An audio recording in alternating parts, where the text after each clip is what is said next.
All right, another episode of the Square and Compass podcast, back with a pretty frequent guest. Um, we are doing this as part of our, I guess this is the third year, 2023 Grand Lodge Candidates Series. We are here with Richard Kaufman, Right Worship Brother Richard Kaufman, um, who has been on this podcast before to discuss the lodge management system, which I want to talk about again. I'll leave a link to that, as well as Grand Lodge and the upcoming elections and his running for the Board of General Purposes. Thanks for being back. Well, thank you, Cameron. It's always a pleasure to be with you and all your listeners and viewers. What a great media to get out and help inform and educate and keep the brethren up to date. Thank you. So, oh, my pleasure. Like I said, this format is open to anybody running for any position or who's a candidate for any position. Right? This isn't meant to promote one candidate over the other. This is just a chance to really talk about Freemasonry with people who are looking at taking a leadership role within the craft, especially within Ontario. But before we talk about that, I do really want to touch on the Grand Lodge of Canada in the province of Ontario. To make it easier, I'm going to call it Grand Lodge Ontario's lodge management system, because we talked about that before when I was in a much warmer place at the time. I was in Mexico, but I said at the time how impressed I was with it as both a Mason and a lodge secretary. I continue to be impressed with it as a Mason and as a lodge secretary. What can you tell me about since December of last year? What has changed? What has what can brethren, whether it be a secretary, a treasurer, a leader within a lodge, or just even a brand new Mason, what can they expect, and how can they use this lodge management system and the new site in general? Well, thank you. We have made great strides in the rollout and implementation of the system. Secretaries have been onboarded and have really embraced the system, and I really want to thank them all for the positive attitude that they've portrayed through this whole journey, which is likely never to be completed, because as we all know, with IT systems, they're constantly being upgraded. The good ones are constantly being upgraded and advanced. But the secretaries are now able to process their applications online, manage their membership status and information directly online, as well as we are in the final testing of the dispensation module. It will roll out very shortly. The store is getting its final tweaks. We have some secretaries already utilizing the store functionality. And the last thing will be the next Grand Lodge semi-annual invoice will be issued, of course, in time to align with the constitutional requirements of being paid by July the 8th.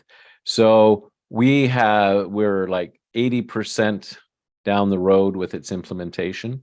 The new website, ontariomasons.ca, has had its soft launch. It's up, and all of the information, the newsletters, the educational pieces that were on the old site are now transferred to the new site. And I think what should be exciting to members is that all that information is now upfront, I'll call it. No longer needing to log in or sign in. The barrier of a password to access our educational material has been removed. And I'm super excited about that.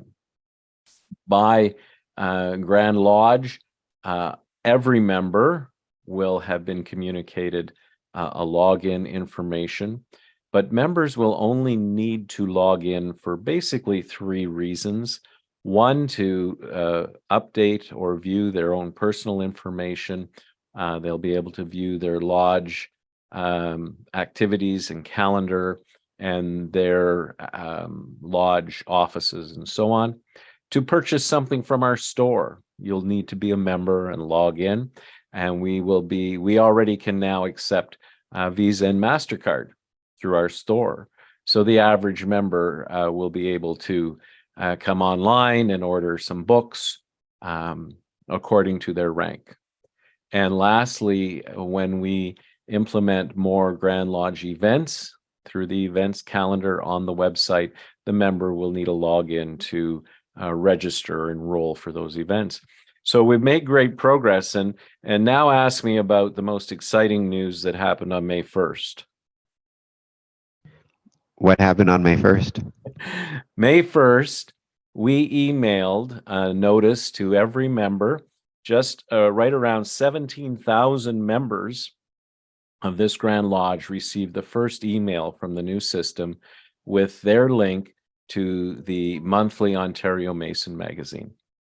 So we have started our communications directly to our membership, and our commitment, my commitment as the communications pillar chairman, is that we will email our membership once per month. Now, if somebody listening to this didn't get that email announcing the Ontario Masons magazine and the link, they should check with their lodge secretary and ensure that their email address has been properly associated with their profile in the new lodge management system. And I know you talked about the feedback that you've been getting from. So when I talked with you last, it was December. The lodge management system had been rolled out specifically for secretaries to be used, and we discussed the feedback you were getting from brother secretaries. Now that there's been the soft rollout of the website, there's been more access for the membership at large. What type of feedback have you been getting since December, and as the site has grown and access to it has grown? It continues to be very positive. Because we're just in the soft launch of the website, we're still getting lots of very good questions. Where is, how do I? And we're responding to those with the membership.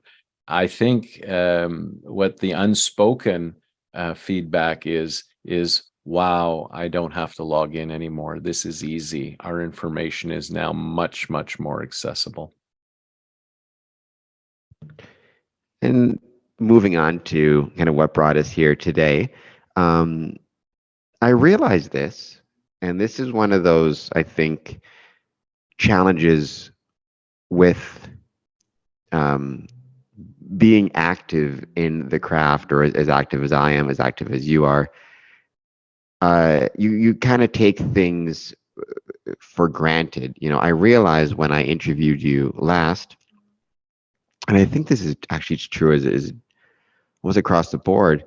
You know, we talked about you're a candidate for the Board of General Purposes. I don't think I ever asked you what the Board of General Purposes is, or what its purpose is, or what you would do therein. And that's one of those things, because it's like you know, you don't think about air because it's just ubiquitous. When you've been around Freemasonry sufficiently, you kind of take these things for granted. But there are, you know, either newer Masons or maybe even some older Masons who never became too active, who don't know what these things are. So I'm going to start there. What is the Board of General Purposes, and what is the responsibility of board members therein? Well, I think that's a great place to start, Cameron, is what is the Board of General Purposes? The purpose of the board is to provide leadership programs and governance to the craft. So the Board of General Purposes is comprised of various committees that maybe the average Mason isn't necessarily aware of or touched by, but certainly when you get into the leadership of the lodge, you should become much, much more aware of the resources of Grand Lodge through the committees of the Board of General Purposes. So where I'm going with that, for example, is We have a Lodge Financial Advisory Committee. This is a committee that provides newsletters and information to help lodges appreciate and understand their fiscal responsibility and to ensure that they remain fiscally strong. And if you have questions, that particular committee is made up of professionals such as accountants and a lawyer and people who have expertise in financial matters. And the key word there is their advisory. They're there to respond to inquiries and questions. The Masonic Education Committee gathers articles and posts Masonic education on a monthly basis. There's the Mentoring Committee. These are all resources available to the local lodge, the districts, to help strengthen and support and ensure that our lodges are strong and our members have access to information. The thing that we have organized ourselves in what we call pillars, or perhaps departments or divisions, if you will, various pillars, from the communications pillar, which I now chair, the operations pillar, Masonic education pillar, the membership pillar, and our community outreach pillar. So these are the committees that when someone reads a piece of Masonic education in Lodge, it's likely that one of the resources that they would access is the committees of Grand Lodge. Our committees are to be workers, but when you see Grand Lodge officers out and about, mostly you see us in white tie and tails, being introduced and brought into Lodge, or sitting at head tables or things like that. But they're effective committees, and effective leaders do a lot of work on behalf of the membership. And I think it's a good point that you make in asking the question is, a lot of Masons aren't aware of the value that the Board of General Purposes brings to the craft as a whole. Is that a failure, or to what extent is that a failure of Lodge leadership in not communicating these things to its membership versus, I mean, it's not a one or the other, right? It's percentages and amounts, because then you have, to what extent is it the fault of Grand Lodge for not communicating sufficiently? To what extent is it the fault of the individual members for not taking the time to study these things? Where do you think that disconnect is coming from between membership and knowledge of the administrative side of the craft and the governance side of the craft? Well, I think we've taken a major step to close that communication gap, in as much as we are now, as Grand Lodge, looking to communicate directly with our membership through the Ontario Mason magazine. Communication is a complex matter. Oftentimes we think we've communicated when in fact the message never was either delivered or wasn't received. Communication is supposed to be a two-way street. I think that our lack of engagement is deep-rooted and long, sort of a long history of that. And if I look back to when I first joined the craft, and I remember the first time a Grand Lodge officer was going to visit the lodge, not the first time to the lodge, but for me as a member, it was all very, very new. So it's on both sides. And then you need to educate ourselves and be interested. And Grand Lodge also has to deliver something of value to the member.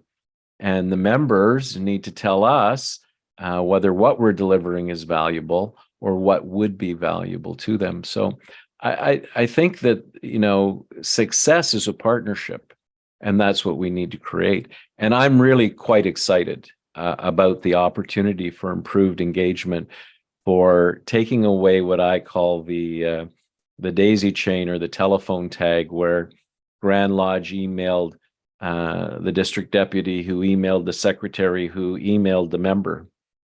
We know that didn't work. We knew there was a huge gap in our communication chain.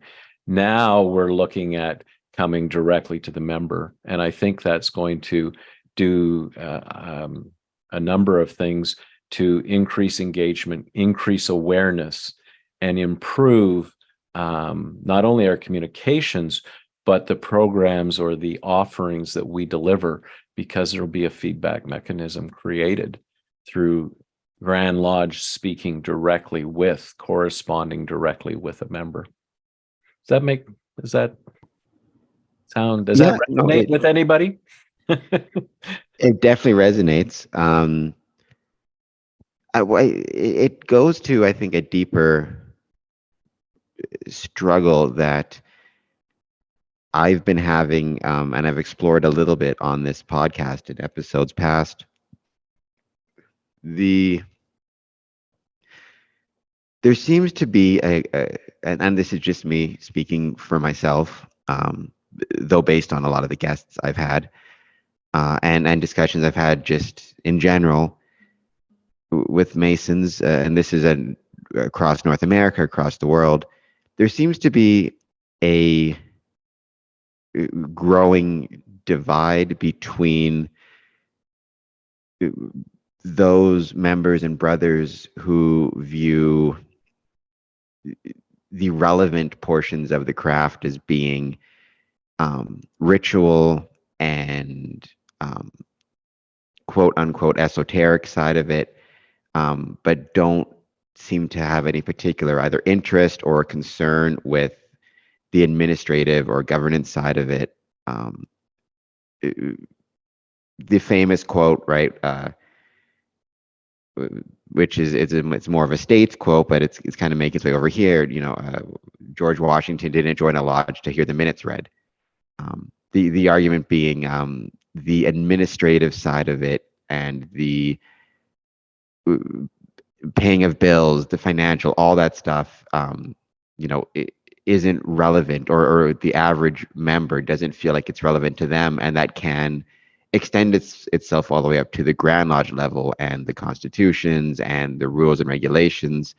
And you are seeing, I think, this greater divide. And I think this is just me kind of freestyling a little bit. I think it started it really became apparent in the pandemic, because for obvious reasons, right, Grand Lodge made it so the master, secretary, and treasurer were able to conduct the business of the lodge without needing to go through the quorums and the votes, because we couldn't meet in person.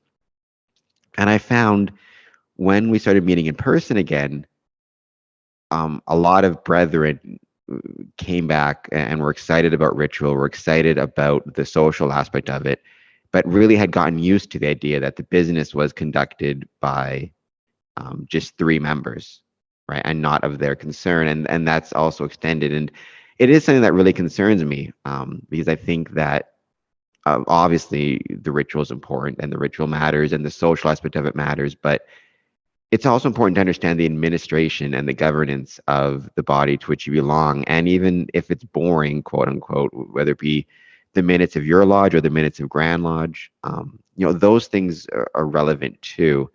And I just worry, I don't know if you have any comments on this, but I do worry that a lot of brothers aren't recognizing the value or the importance of those administrative tasks, and also being part of them and asking questions about them, and trying to learn, even though it might not be as fun as a degree, learning what the Board of General Purpose does and how it can assist you in your Masonic journey.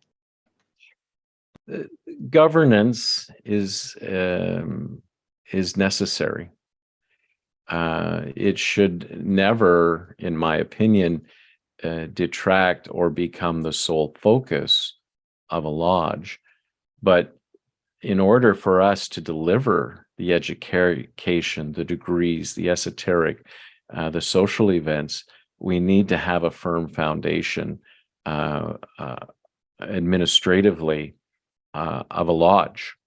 there is no chicken and egg story here. We without one, you don't get the other. So I think that it's how the lodge handles it, how Grand Lodge handles it. It should not consume our meetings entirely. Some issues, of course, are more important than others. You don't want to wake up one morning and realize that your lodge is broke and that you can't afford to pay your bills. Lodges need to invest in their membership and have a program, in so much as we invest in ourselves as Masons and have that self-development, and we improve in the ritual, and we come to understand the ritual, and we delve deeper into the symbolisms of Masonry. So there has to be balance, and we need to show due diligence, time, and respect to each of the various aspects that make for a strong lodge. Excellence in ritual, absolutely, we should strive for that. Regular Masonic education is critical. A strong portfolio of leadership is necessary around the administration of the lodge. And yes, we trust certain brothers to lead us, but we should never leave them unfettered with the rules that we have in place that every member has a right to know. So I think it's about balance. I think it's about understanding that we need both esoteric and ritual and education, along with administration and finance, working hand in hand to have a strong, successful lodge and successful individuals. Because we, in our own lives, we have an administrative side of our lives. We have to balance our checkbooks. Nobody has a checkbook anymore, but we have to balance our income with our outgoes and those kind of things. So I think it speaks to balance, and one thing not overpowering or dominating the time and effort of the lodge. Moving on to the process of voting this year, as in the last, I think, 2 years, it's virtual. Mm-hmm. I know I talked to you about this when I did this the first time in 2021. Are you, though, surprised that it's remained virtual? Did you expect it to go back to in person? And just what are your thoughts on the ability to vote virtually, both at the district deputy level, but also the Grand Lodge candidate level? So I am not surprised that it's remaining virtual. I'm very supportive of virtual voting and a hybrid participation eventually in all Grand Lodge activities, such as the Sankey Lecture, which you could have attended personally this year, which was also available virtually at various locations and so on. So I'm not surprised. What has surprised me is that engagement or the number of voters has not increased. It's actually decreased, which is of great concern to me, because before you had to travel all the way to Toronto, you're in Windsor, I'm in Kitchener, we have brethren in Thunder Bay and Sault Ste. Marie, Sudbury, Ottawa, all corners of this province. And they had to come down to Toronto to mark an X on a piece of paper. And now we've given them the opportunity to engage and support the leadership of their Grand Lodge, which does impact their lodge right from their home, right from that device on their phone or in their office. And yet we have not done a good job in increasing that engagement. So that is a concern for me as a leader, sitting on the management committee, chairing the communications pillar. I want to engage you. I would hope that people would take the 20 minutes, the 10 minutes, the half an hour to look at the bios of the members, to say, hey, this is someone who deserves my vote. This is someone who's a hard worker. This is someone who has knowledge, skills, and ability and is willing to commit the time. I want to vote for them. Our voting shouldn't be a popularity contest. It should be looking at who brings what to the table, vote by merit to a deserving candidate. So no, I'm not surprised that we remain virtually. I'm actually very supportive of that. What I want to do is engage more people in the process, in the governance of this Grand Lodge, as I would hope in their own lodge. I would hope election night would be one of the nights that is well attended.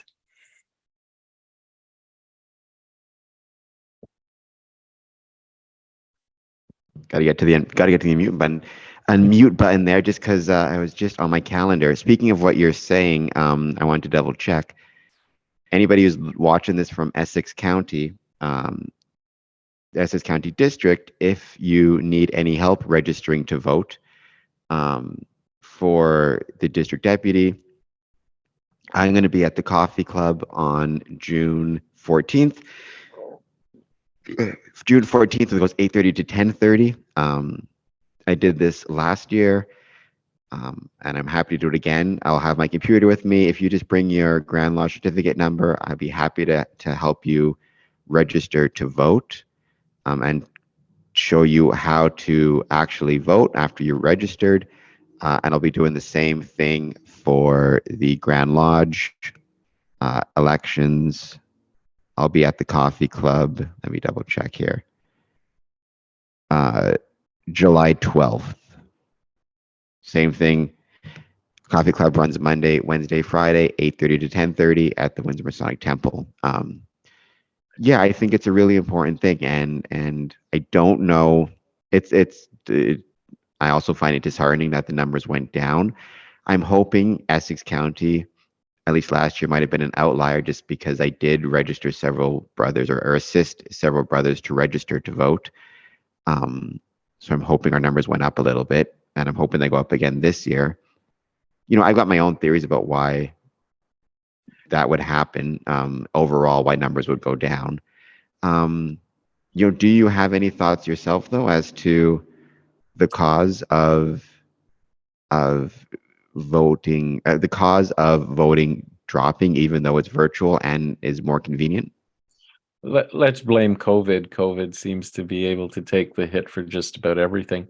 I think it is a new process. One of the things that our new lodge management system will allow us to do, not this year, hopefully next year. Right now, you have this registration step. I think that's a small, very small barrier for some people. With the new lodge management system, just like we are right now delivering the Ontario Masons magazine directly to the member, we will be able to email the member directly and say, here is your link to vote. We know that you are eligible to vote. You are on our list, and here is your link to vote.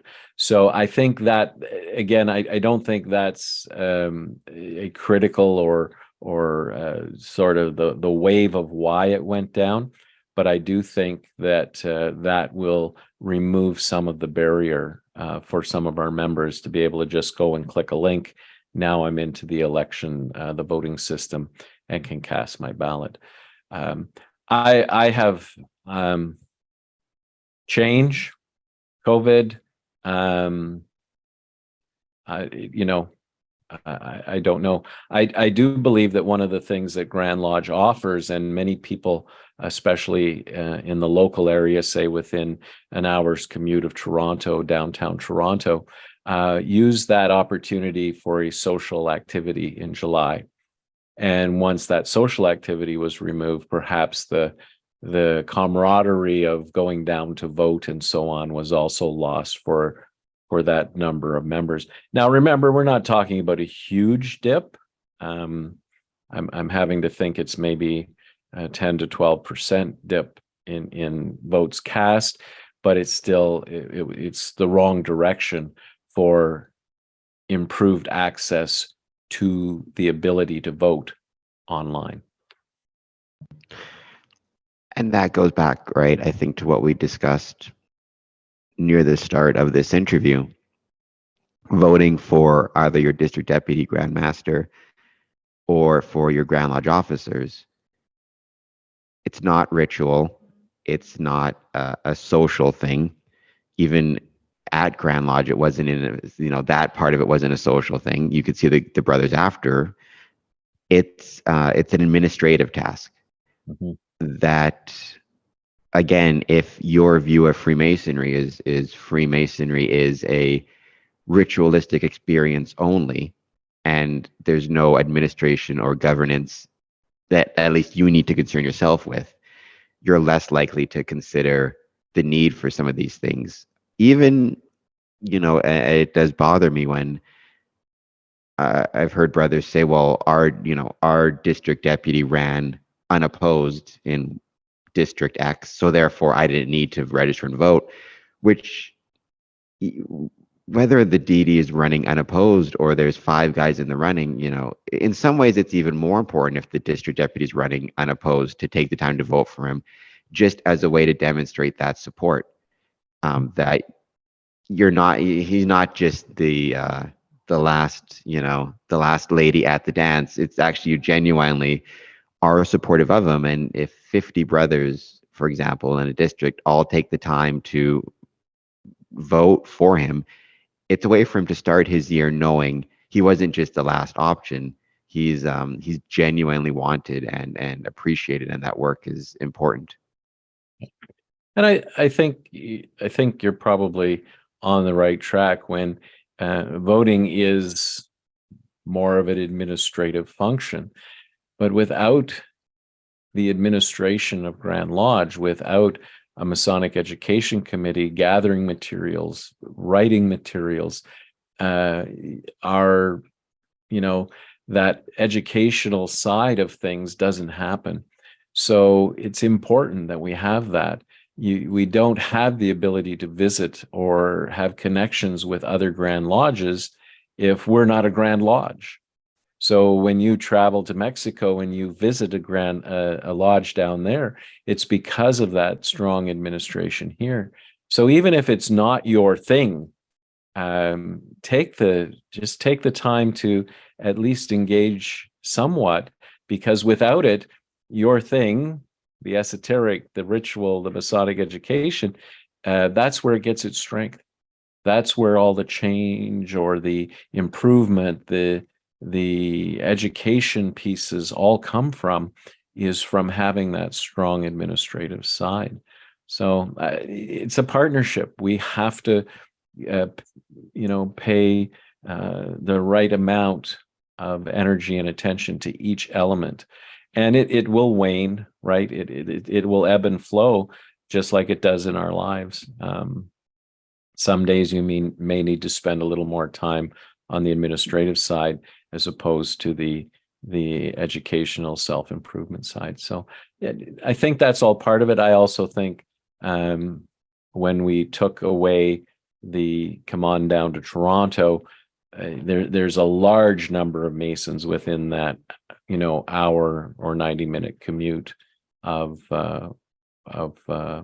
when we met at the Royal York, now up at the Sheraton, that they didn't engage because they were at arm's length to the process, and it was part of that whole social let's have a day trip to Toronto. And you still need to come to Toronto, by the way, because that's where education and seminars and workshops are happening. That's where the speakers are. We want to engage you. There will be business meeting, but it is a relatively small portion in comparison to all the other activities that are going to happen at the Sheraton in July. Get that plug in there. Do you expect the annual communication to stay in not necessarily just the Sheraton per se, but the GTA, or do you expect perhaps the annual communication to start moving around the province a little bit, which I would be supportive of? Not to recommend anywhere in particular, but there's a lot of places on the 401. I think they might be kind of fun to hold an annual communication in a new town. Not that I don't love Toronto, but Ottawa's beautiful. Windsor's great. London, North Bay, Muskoka. We've been it's being talked about. I was on the task force that reviewed the whole annual communication process, and it's on the table. Management committee was looking at recommending to the board to move this year's communication to Kingston. To get that going, it was too short a time frame. The window was too small, and it'll come back around. So, but there again, we go back to engagement, attendance, and those kind of things. Whether we like it or not, and we hear this from brethren who do travel to Toronto, it is an easy place to get to. If we go to a London, Ottawa probably isn't too bad for flights, and you can take the train up there. The logistics of traveling is not as straightforward as Toronto. I think Toronto will always be a centric location, with perhaps on a every other or a biannual, let's go out to this area, let's go out to that area. It's certainly being talked about and contemplated, and I think I think we should try it, is my own personal opinion. We should try it. We should get a center that says, hey, we'll put a committee together to host this. Let's see what we can do. Because when I lived in British Columbia, their annual communication is in a different place every year. They bid on it 3 years out, and we were in Kelowna, and we were in I believe it was Chilliwack and Victoria, and it moved around. So it can work for sure, and it's open. Tell us what you'd like to do. Maybe we should post a survey on the new website. Would you attend Grand Lodge if it was in a city other than Toronto? Well, I would attend a Grand Lodge if it was in a city other than Toronto. So there you go. That's one answer to your survey. I will also attend a Grand Lodge if it is in Toronto, but I think moving it out of the GTA, it's just me speaking, not speaking for anybody, all the standard caveats. I think moving it out of the GTA would make a lot of sense from a relevance perspective. I think I've not succeeded yet, but I'm trying. I think the goal of Square and Compass Promotions, and I didn't even realize this when I started, but I'm becoming more and more aware of kind of the real goal. It's to try to make Freemasonry relevant to the communities in which it's located. And not simply relevant to the membership, although in many cases, and it's unfortunate, I've asked this question in lodges before. I've said, if this lodge went dark tomorrow, how many of your members would care? Right? In any type of they may feel sad about it, but would it affect their lives in any way? Would anything about their lives change if the lodge went dark, right? So there's that issue of the lodge not being relevant to its members, which is a problem. But then, so often it feels as though Freemasonry isn't relevant to the communities in which it's located in the way it was in the past. Talking about, for example, the Windsor Masonic Temple, when it was built, when the cornerstone was laid, there was over 1,000 members of the public just to see that, right? And the vast majority of them weren't Masons themselves. It was a big deal to have a Masonic temple in your city, right? It said something about your city. And I've often brought up the example of the Copperhead Road song, where he talks about his dad buying his car at a auction that took place at the local Masonic lodge. And I bring that up going back to the Grand Lodge annual communication and where it takes place, if you could somehow, even holding a Grand Lodge communication in a quote unquote smaller town, like an Ottawa, like a Kingston, like a Windsor, as compared to say the GTA, I mean, that would be incredibly relevant to that town from an economic perspective. The hotels, the restaurants, right? They're going to want to see Masons there because it makes a difference to that community. So I think, that's one of the issues with the GTA. There are a lot of benefits to it, but sometimes it can feel as though we're a drop in the bucket as compared to what 500 Masons in Windsor is going to be noticeable.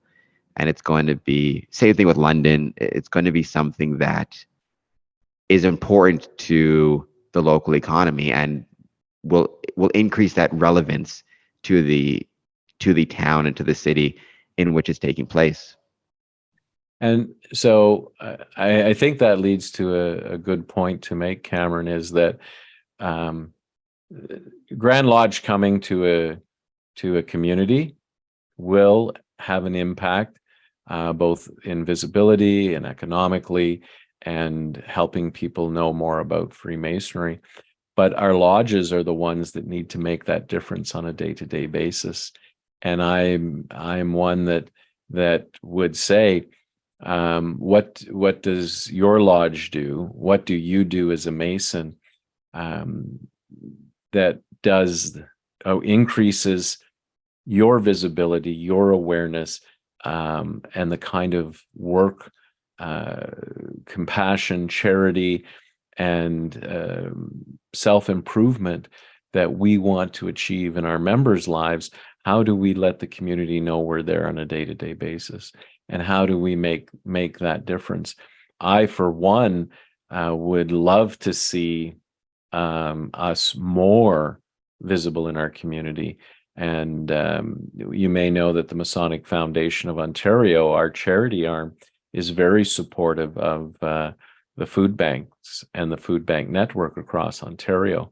I'd love to see, half a dozen or a dozen Masons down at your local food bank, with their Masonic caps or their Masonic aprons, sorting food, walking in the Christmas parade, collecting donations, with a big square and compass on their chest, so that people understand that we're part of the community and that we have a caring, compassionate heart for not just our members through benevolence, but through to our community through charity.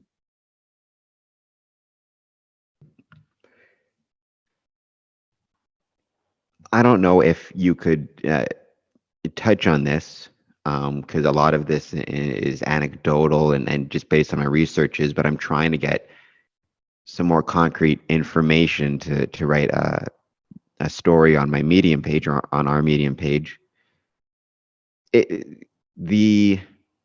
Like Freemasonry has always had, since, pick your time period, right? I mean, 1717, we can even go earlier. There's always been this kind of tension between the secrets, what is private, what is public, what is inward facing, what is esoteric, what is exoteric, right? And it seems to me the desire for more quote unquote looking inward really came around, at least in Ontario, or at least in Windsor, from what I've seen in the 60s and 70s. Because it's like, I was told, a million times, Freemasonry is a secret society. But looking back at, it was regular for the worshipful masters of a lodge to be congratulated in the Windsor Star, in our local newspaper, right? Congratulations, brother so and so, on being elected the master of Great Western. And it was regular to see news articles about when a meeting was taking place and where it was taking place. And I don't think it's a coincidence that the times when Freemasonry seemed to be the most public facing was also the times when Freemasonry had the greatest expansion, at least in terms of numbers, in the 1920s and 1950s. But it seems that starting in the 60s and moving on until very recently, and it's changed in the last 10 years or so, there was a more a push to be more private, and you stopped seeing, at least in my quote unquote researches, as the car goes driving past, you stopped seeing those congratulations in the newspaper, and you stopped seeing kind of those notices about when the next meeting was taking place, and things like of that nature. Like there does seem to have been a change, I'd say, in the last 10 years or so, where there's more of a push to be more public facing and more forward facing. But I don't know if you have any thoughts on that, or if in your experience you've seen the same thing, or if you have any thoughts as to where that tension comes from, and ideas as to how to best kind of find the balance in those tensions that I don't think they're going anywhere. It's always kind of a hopscotch between what's, the exoteric versus the esoteric, and where do you find the right balance? And brilliant observation, Cameron. Growing up, our small town newspaper always had the lodge notice posted in it, pictures following installation and or the official visit. And I have dozens of newspaper clippings from I'm going to say the 70s and early 80s. I think the shift is less about masonry and more about how we consume our information. We know that the newspaper, the tactile black and white paper that arrives, simply doesn't have the same impact as the screen we're looking at today. So I think that is some of it. We have never been a secret society because we would post a sign on our building. We post signs on the entrances to our communities with when we meet. You can walk up to most Masonic buildings where Masons meet, and you'll see a directory of what lodges are meeting when, or what affiliated or concordant bodies are meeting when. I think that where we have to come to a better understanding is what is sort of acceptable communication, proper solicitation, walking, and the Grand Master spoke about this the other day in Hamilton, and I've spoke on it before too.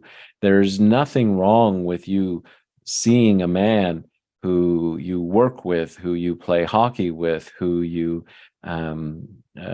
take your children to the park with, going up to him and saying, "Have you ever thought about becoming a Freemason? I didn't ask you to join. I just asked you what your thoughts were about Freemasonry." And that just opens the door to conversation. Ian Waits would be able to confirm, but I believe about 8 out of 10 men who are applying for Freemasonry today come from non-traditional routes, meaning that you used to know and be recommended by people who you worked with, who you sat in church with, who you were relatives of. Today, 8 out of 10 applications are coming from the internet, are coming from the inquiring public. And we have had to respond to that with things like 5 steps to application. So we actually get to know the man before we sign him up. And he gets to know us. That's equally as important, so that we have an understanding of one another, and what they can expect and what we can expect from them as a member. So it's a natural evolution, in my opinion. But we need to do a much better job of telling the world, the outside community, our communities, our family and friends in some cases, who we are, what we stand for, and what we do as Masons. Because the organic methods of the past are no longer there to sustain us. And it's the world at large that wants to know who we are and what we do. And the Dan Browns and the movies and all of those things spark an interest. And we need to be very clear as to what we are as an organization and who we are individually as Masons, and how we represent ourselves to the world. So, yeah, it's an evolving time, and I would hope our new website, I would hope that that everything we do as Masons portrays a positive image of our organization and what we get out of it personally and collectively.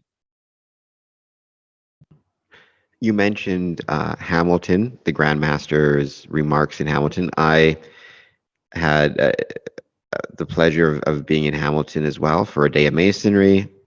Um, I posted a couple of videos from that day, and I've got a few more I'm working on.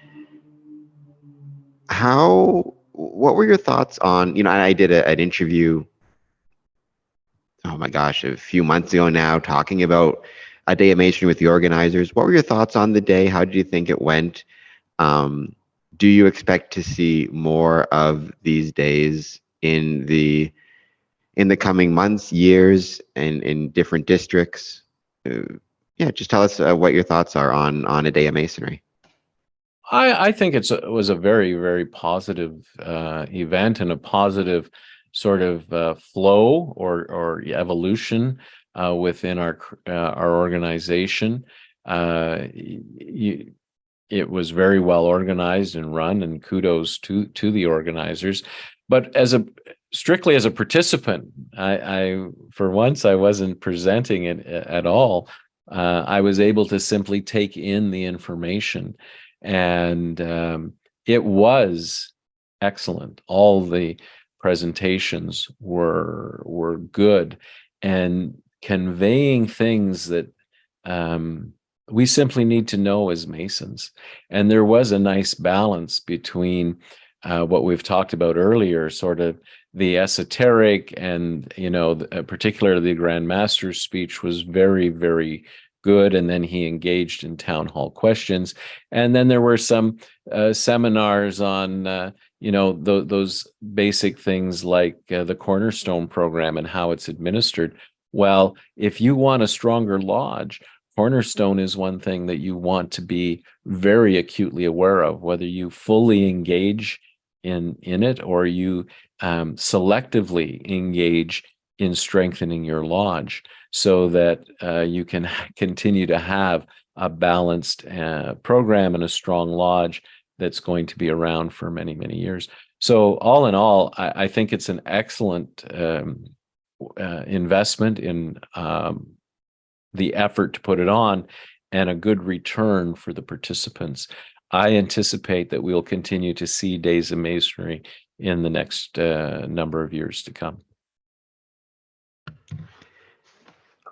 Looking ahead, what is, I was going to say one thing, but what are some things, it might be more than one, what are some things that excite you about the future of Masonry?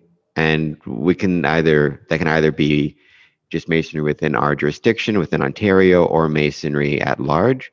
But also, what are some things, or at least one thing, that concerns you about the future of Freemasonry? Again, either in our district or in the whole wide world. Well, I'll start with the concern, and it's been an interesting time together, because my concern goes back to lodges that have not paid it close enough attention to those administrative things, and are now finding themselves with a very aged membership, a lack of new candidates, and their resources dwindling to where they cannot survive. My concern is that that trend is changed, so that we start being proactive as lodges and as Masons, so that we don't get to that stage. And it's not about the fact that a lodge goes dark, because everything has a life cycle. But what concerns me is there's too many lodges that aren't being proactive. They're going years without initiating anybody. They're going years without reassessing their financial position and increasing their dues. They're going years without making any investment in their buildings. That is a concern, because that doesn't necessarily have to happen if we're proactive. What excites me about Masonry is we are on the verge of an influx of members. Maybe not, maybe statistically to what we saw post both wars. We will never, we may not swell to 100,000 again, but our numbers are going to grow. There are so many lodges with backups of candidates and degrees, and that is truly exciting. And we're seeing those younger, enthusiastic members. And as a member of the Board of General Purposes and on Management Committee, I want to know more about what they want out of Masonry. Are we delivering what they want and need? And where do they see themselves in the craft in the years to come? You can see I'm pretty white in the beard. It's kind of funny. I still consider myself quite young, but I've been in the craft 32 years, I believe. It is now that I'm now one of the seasoned members, but I am so excited for what the new membership will bring, and them beginning to drive Freemasonry forward. And the more, the merrier. I love their ideas, want them to participate, and that's what's truly exciting for me. Is this influx of new, and in most cases youthful, exuberance and members who want to be Freemasons and be the best Mason that they can be. So I love that, and that's what's exciting for our future. They are our future, and I want to support them as a member of the Board of General Purposes. What most excites you to shrink the time horizon a fair bit? What are you most looking forward to this year at Grand Lodge? Is there a particular seminar or workshop? As we discussed, right, this is a chance for education, a chance for seminars, a chance for just socialization and seeing brothers you don't see as much as you might like. But is there anything in particular you're looking forward to in the coming Grand Lodge? Well, I'm I'm looking forward to just being back in the routine. I would have to go over the list of seminars, and I have seen it. I am very preoccupied with the finalization of the rollout of the new system. I think that what is exciting for me, maybe not the actual attendance, being there, other than the camaraderie and seeing people, and I'm very excited because we had to ask the hotel for more rooms. By the way, we sold out the number of rooms we had pre-booked, and we needed more rooms, so there's going to be more brethren there. But I am looking forward to that's a huge milestone for the system having been more or less completed. We're on track to make those things happen. So that excites me about that particular point in time, Cameron. And also it's just settling into our new home for the second year. Great facility. Parking is free. Now, I took the GO train, so I didn't have to worry about that other than lugging my suitcase across the street. But the free parking, the camaraderie, the opportunity to again come together and begin building after what the two more or less 3 years of not being able to do that in its fullest splendor. So it's an exciting time. The speakers and the seminars, I have reviewed the list. It's not on the tip of my tongue right here, but good solid seminars, good speakers coming in. It's just a good time to get together, and I do look forward to Grand Lodge. I agree. I always look forward to it as well. Before we finish, I want to give my quick plugs again. If you're listening to this and you're in Essex County District and you want to take part and register to vote, which you should, it's super simple, it's super easy. Come meet me at the Windsor Masonic Temple's Coffee Club. June 14th, I'll be there at 9 a.m. I'll have my computer with me, and I'd be happy to help you register to vote and talk to you about how to vote, both for the district deputy as well as the Grand Lodge voting. Because if you register for one, you're all set. But even if you can't, for whatever reason, make it out June, then come see me July 12th. Same time, 9 o'clock, Windsor Masonic Temple Coffee Club. I'll have my computer. I'll help you register to vote for Grand Lodge officers. I also want to mention, then this goes to basically anybody listening to this, keep next year, January 19th and 20th in mind. We're going to have some big events at the Windsor Masonic Temple, and I'll be sharing information about that shortly, especially the January 20th.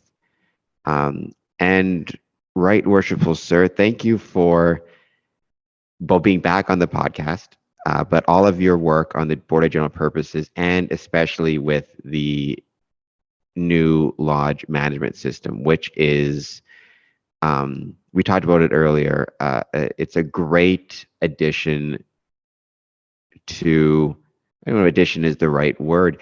It's a great advancement in lodge administration, and it makes the job of the secretary easier. It also makes the relationship between the average member, his lodge, and Grand Lodge much simpler and much better, and much more relevant, I guess, in their lives. So thank you for that. It's a terrific system, and you've done terrific work. And just thank you for being back on the podcast.